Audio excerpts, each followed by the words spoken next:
Hey guys, welcome to my new series. This one is, we're going to call it Gear Check. Let's do that. I'll take you through my gear, and we'll do it by category, and just let you know how I feel about it, what I use certain things for, and which pieces of gear I prefer. So this series will go on. I have about 15 or so topics, so come back and check every week. If you subscribe and you click on the notification bell every time I post one, you'll get to see it. I hope you provide some feedback. I really am trying to get better and better at this content creation thing. I love doing it. It's a lot of fun, but I'm by no means a professional. So anything I can learn is fantastic. So.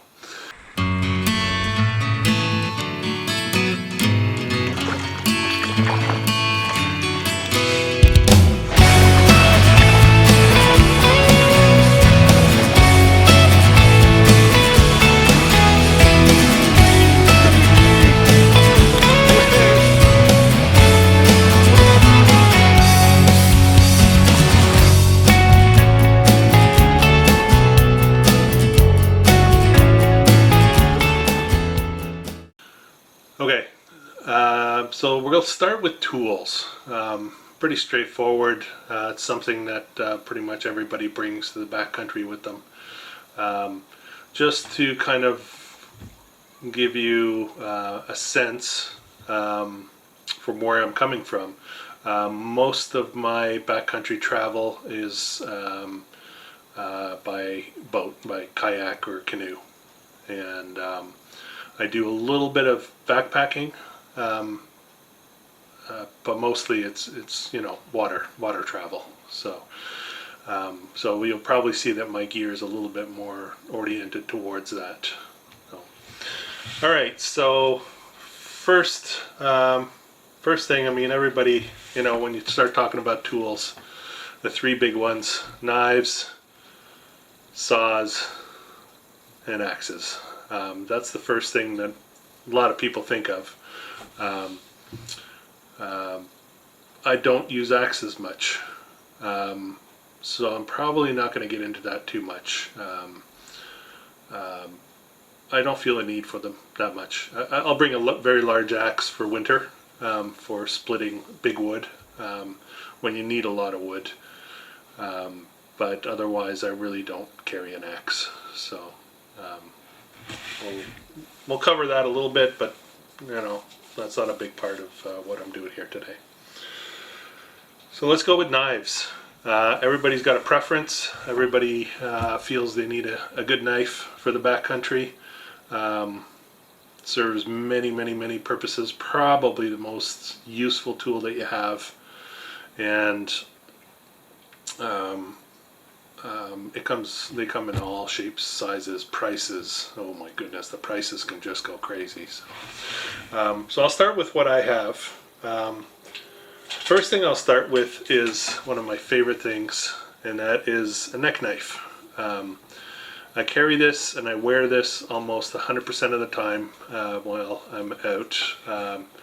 Usually just pops on and it's gone, and I don't even, I sometimes forget that I'm wearing it. But this to me is one of my most useful pieces of gear, and something that I really prefer not to go to the backcountry without. So the knife that I use, and there's a little bit of a story with this guy.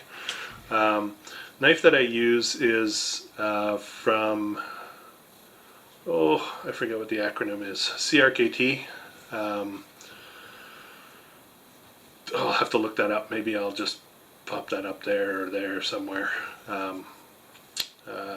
And this is a minimalist knife.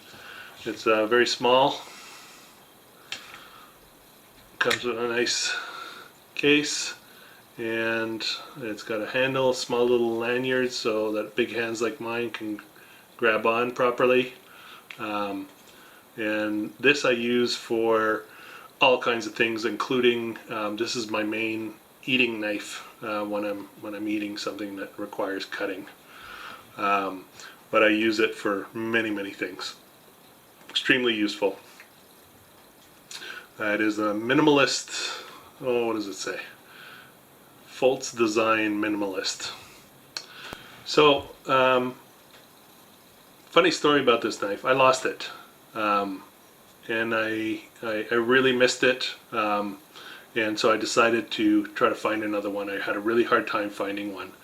When I finally found a vendor that I could buy them from, that wouldn't charge me, $50 in international shipping and, duties and all that kind of stuff, I was really happy. But 2 days after I got the new one, and this was literally 2 years after I lost it, that I finally found another one. 2 days after, this guy showed up. He had fallen in the trunk of my car. He had fallen right in one of the cracks where the wheel well is for the spare tire. So I found it. So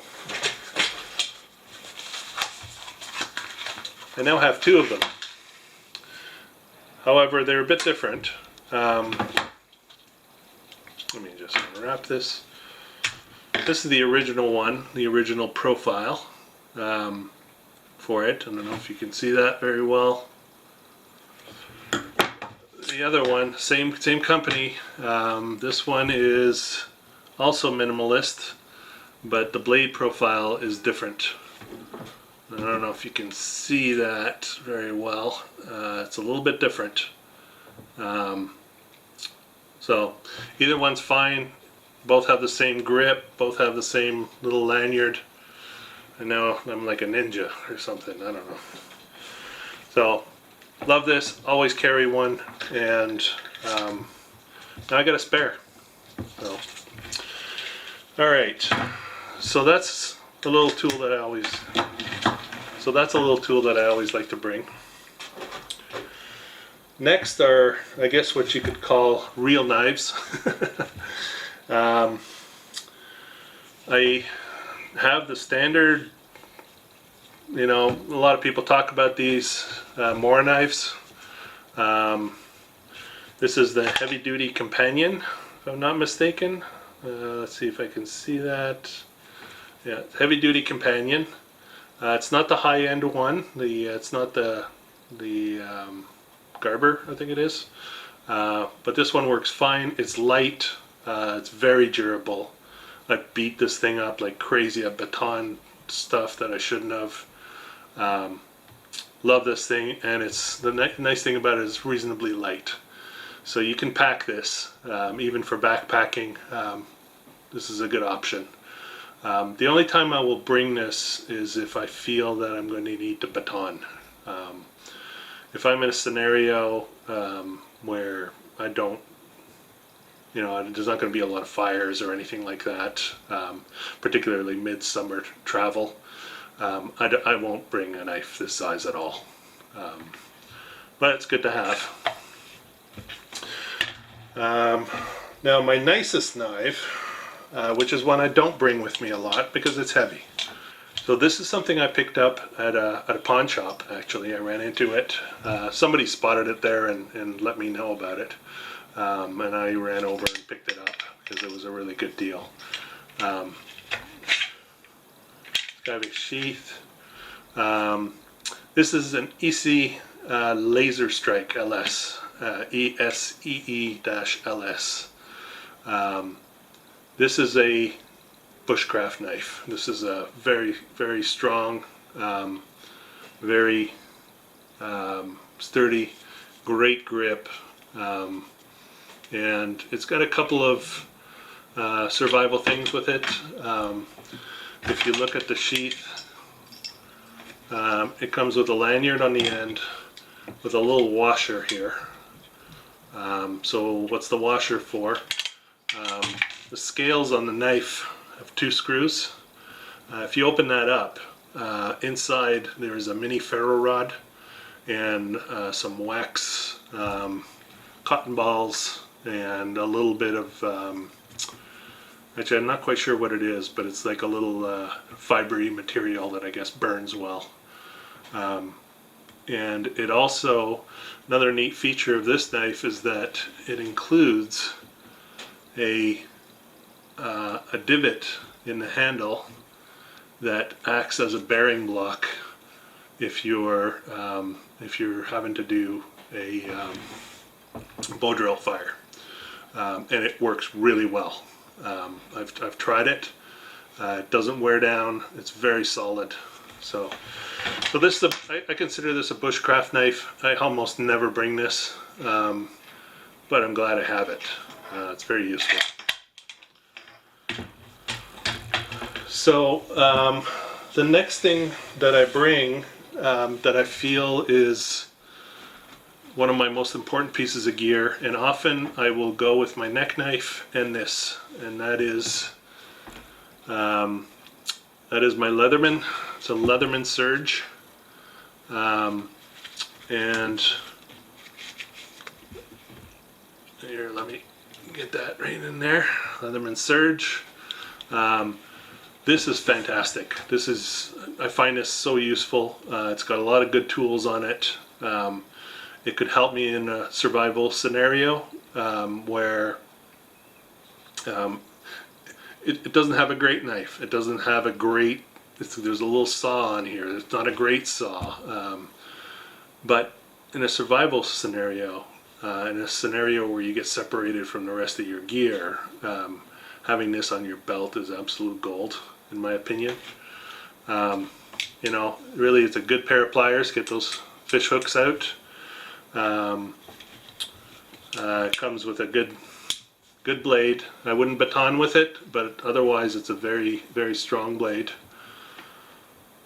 It's got a whole bunch of different things. Even got scissors, which don't work very well, honestly, but they're there if you need them.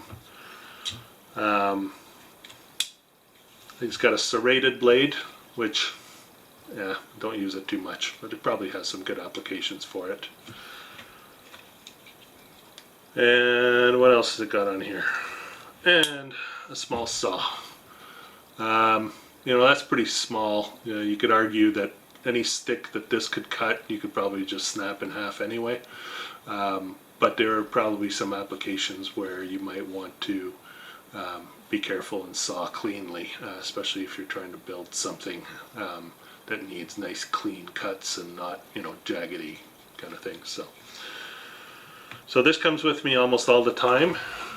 It's got some spare blades that come with it, and I have doctored my case up a little bit to include doctored the case up to include a ferro rod that I carry with me at all times. Again, this is on my body almost full time.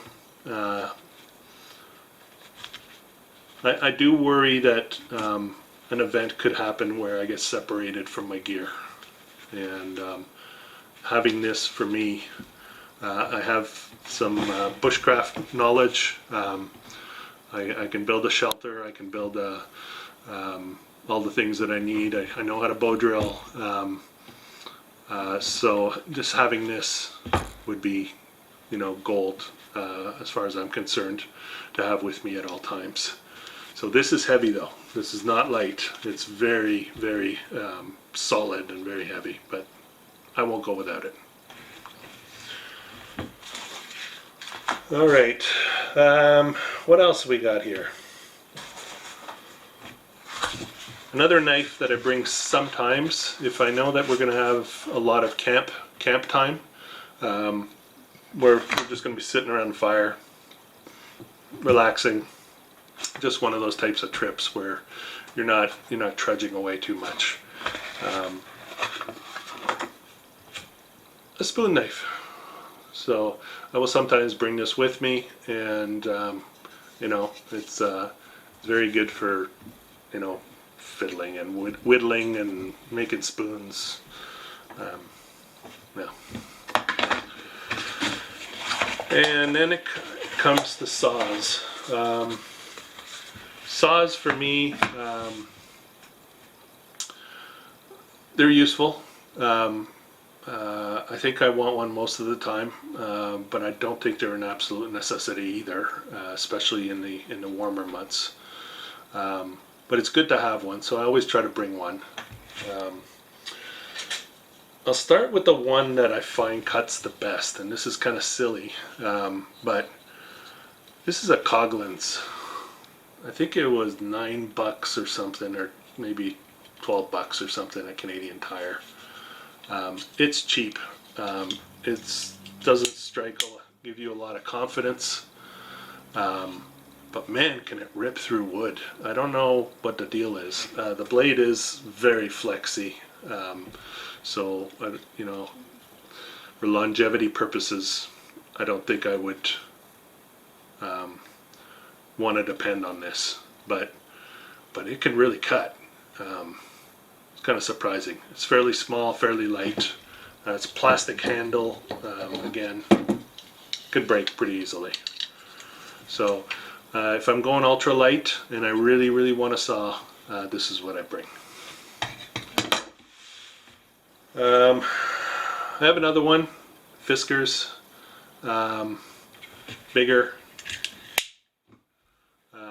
You know, you can cut through some good stuff with that, but it's I'm not impressed with the quality. This blade, and I don't know if you can see that, but it's constantly binding and getting stuck and bending, and I'm having to bash it back into shape, and I don't think I'd buy another one of these. Again, fairly cheap, Home Depot. I'm gonna say probably $25-30 or something for this. Served its purpose, but not something I would buy again. My favorite saw, this was a gift from Mama Bear, and this is Gaiwa Canyon Boreal 21. A lot of people have these. They're very popular, and there's a good reason for it. They're pretty good quality. 21-inch blade is okay for most camp chores, but if you're really going to dig into a lot of processing by saw, I would probably recommend getting a larger blade, something in the neighborhood of 30 inch or so. It's pretty simple. It just, there we go. That's it. Cuts really well. Just, you know, your strokes are limited at 21 inches, but it'll take care of your camp stuff. Again, in the winter, and I keep saying the winter because you have to process an awful lot of firewood for winter, for cold camping. You know, I would get something much bigger. But for shoulder season stuff, definitely, I bring this with me all the time. What else? A couple of other minor things. Tick key. And there go my lights. Okay, we're back. So, one of my lights just went out. I'm not sure what happened, but let's just go with this as it is. Alright, so a couple more little minor items that I bring with me. This guy, tick key. You know what these are for. Always good to have one. I did get a tick last year that had to come out, and I didn't have one of these, so I'm glad to have this now. I'll bring that with me all the time. The next thing is I wasn't quite sure, because I'm going to do a little thing on my fire kit, but maybe we'll talk about it twice. I picked up this. I actually won this at Nova Scotia Bushcraft annual gathering several years ago, and I'm really happy with it. Concept is interesting. So just a little box, the lanyard on it. Comes with what looks like a cheese grater, and inside is a ferro rod.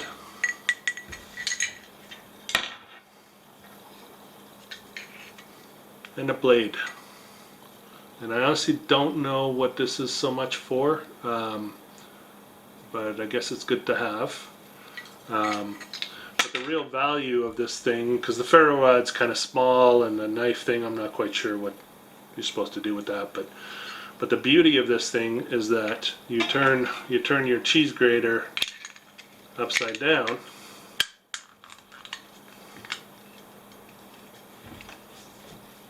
Then you take a log or a stick, and you baton into the middle of it, where the wood is going to be dry, so some standing dead that's dry. Extremely useful when it's wet out, it's been raining. So, and what you do is once you get that wood split open, you just take this thing and you just scrape down that piece of wood over and over again, and then you open this up, and inside you have an incredible amount of dry tinder to get your fire started, which, you know, then you can use the ferro rod to start your fire with. And this I think is genius, really. It's a little, I guess it's a little heavy. It's plastic, but it's really handy, especially if you're going into a lot of, if you're going in for a wet week. You want to get those fires started. It's important to dry out and perhaps dry your clothes or whatever. And fires become more important. Getting one started. It's one of those things.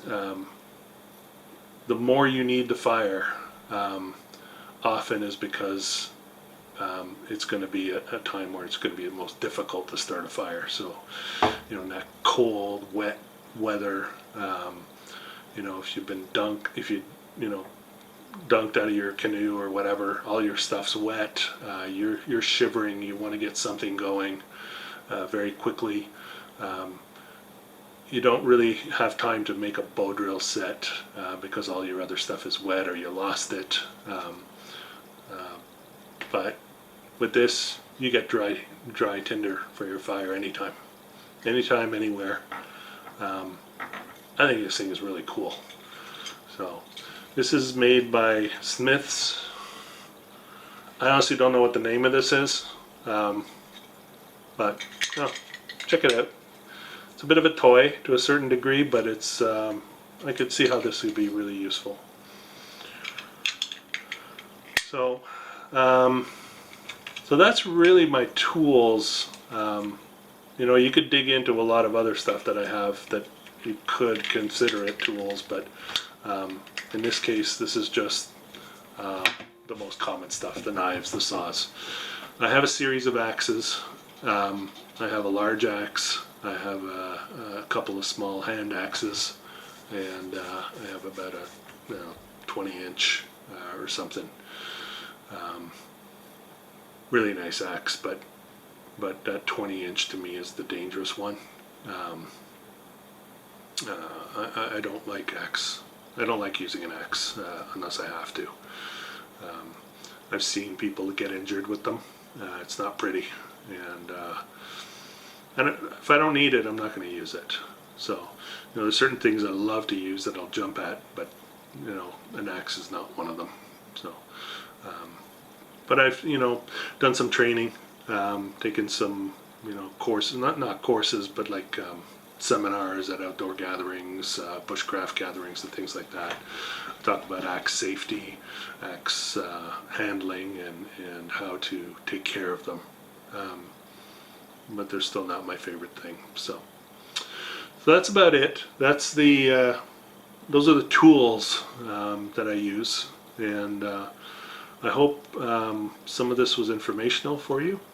And I plan to do a series on all the stuff that I have, and just to share. I really just want to share the things that are important to me, and when I would use them. So maybe it helps one of you guys.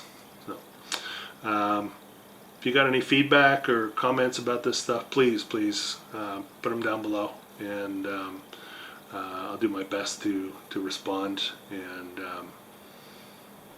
yeah, well, I'm stir crazy. I've been at home for a long time. I cannot wait to get out. I got a new canoe on order. I just can't wait for the season to start. And hope to see you guys out there. Alright guys, thank you. Thanks for watching. Take care. Bye.